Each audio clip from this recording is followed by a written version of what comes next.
शिक्षकगण, अभिभावक एवं मेरे प्यारे मित्रों, सुप्रभात। आप सभी को गणतंत्र दिवस की शुभकामनाएं। मेरा नाम श्रेया ठाकुर है। मैं कक्षा 7वीं में पढ़ती हूँ। आज हम सभी यहाँ एक बेहद खास अवसर पर गणतंत्र दिवस मनाने के लिए एकत्रित हुए हैं। भारत के लिए गणतंत्र दिवस केवल एक पर्व नहीं बल्कि गौरव और सम्मान का प्रतीक है। यह पर्व हर भारतीय का अभिमान है।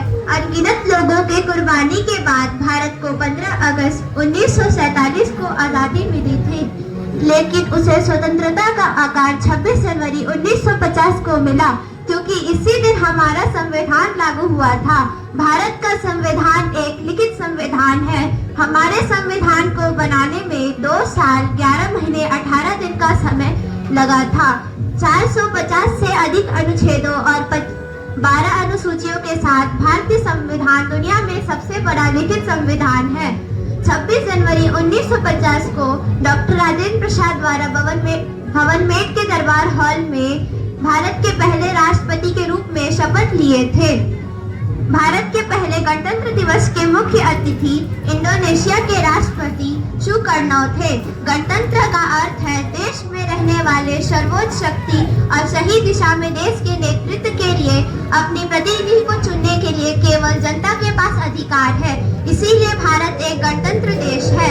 हमारे देश के महान नेता और स्वतंत्रता सेनानी महात्मा गांधी, चंद्रशेखर आजाद, लाला लाजपत राय, भगत सिंह, सरदार वल्लभ भाई पटेल आदि हैं।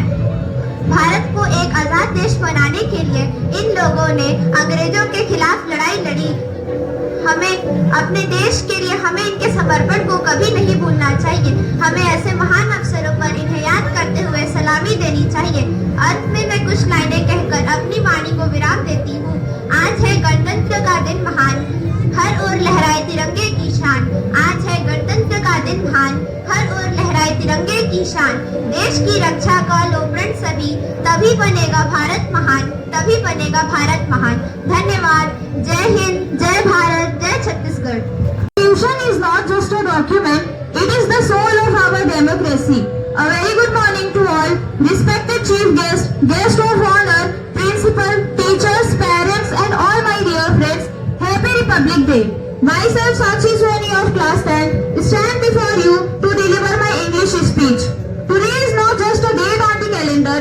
26 January is the heartbeat of our democracy, the soul of our nation, and the day when India truly became we, the people.